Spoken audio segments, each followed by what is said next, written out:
Mary Bell committed 2 dreadful murders. Mary Bell had written part of the note. Was Mary Bell born evil, or did she just become evil?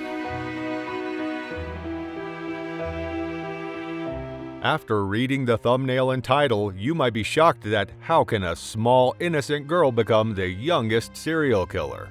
It may sound unbelievable, but the truth is history has witnessed the captivating story behind it all. You see, nobody is born a killer. It's the environment, the circumstances, and a series of events that shape a person's life. This video will dig deeper to explore the astonishing tale of Mary Bell, where innocence takes a chilling turn. To start with, let's transport you back to the summer of 1968 in a quaint community called Scottsdale, nestled just north of London. It was a time fraught with tragedy and fear as the lifeless body of 4-year-old Martin Brown was discovered in an abandoned, boarded-up house.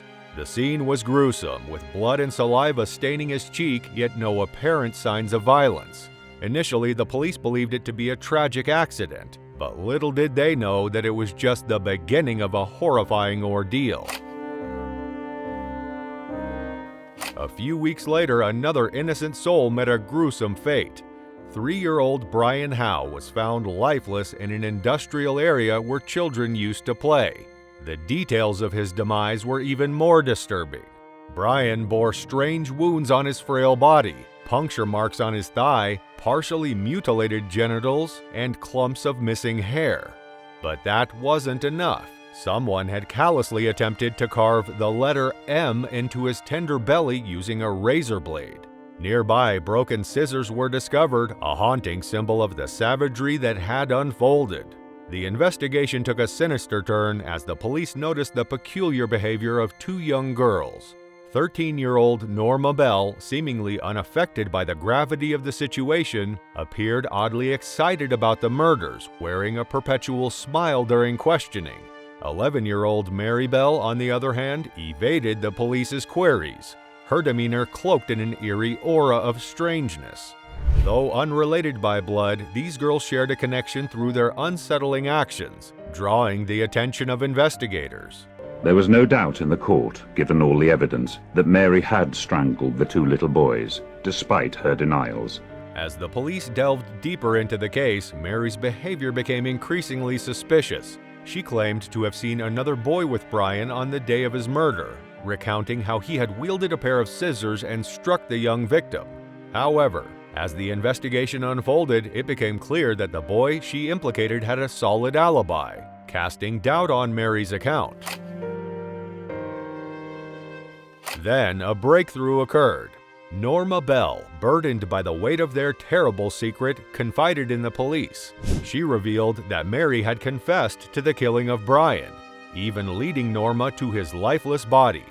Mary described the act of strangulation with an unsettling sense of pleasure, leaving no doubt in Norma's mind about her involvement. Yet, when confronted again, Mary vehemently denied everything, cunningly shifting the blame onto Norma. As the evidence continued to mount, the chilling truth emerged. Creepy notes discovered at a nursery school hinted at a macabre connection to the murders. Witnesses came forward, recounting Mary's disturbing comments and witnessing her violent tendencies. Psychologists diagnosed her as a psychopath, highlighting her lack of emotions and manipulative behavior. Ultimately, both Mary Bell and Norma Bell were arrested and charged with homicide. The trial became a media sensation, and the public was captivated by the shocking details. Mary was cast as an embodiment of pure evil, a child who seemingly reveled in causing pain and death. Martin Brown was taken from the derelict house to the local Newcastle hospital and pronounced dead on arrival. Well, Mary's story is just one of many. She may have been a unique case, but there are countless other women who have walked similar paths. Some are innocent victims of their circumstances, while others make choices that lead them down dark paths. To truly comprehend the tragic odyssey of Mary Bell, we must delve into the peculiar dynamics that shrouded her upbringing. At the heart of this intricate web was Mary's mother, Betty, a woman ensnared in a paradoxical cycle of rejection and possessive attachment to her daughter. Betty reveled in the attention her daughter's accidents and illnesses garnered, yet vehemently denied any attempts to separate them. The conflicting emotions Betty harbored toward Mary were laid bare when she handed her over to an adoptive mother, only to snatch her back at the last moment, forever altering the course of Mary's destiny. The question lingers: what alternative fate may have awaited Mary had she embarked on that tearful journey into the arms of another? Mary Bell was just 10 years old when she committed her first murder. But was she old enough to understand the consequences of her behavior? However, if you find yourself drawn to these kinds of stories, if you're fascinated by the complexities of human behavior and the mysteries of the human mind, then you should not leave without hitting that subscribe button so you can stay tuned with the latest updates.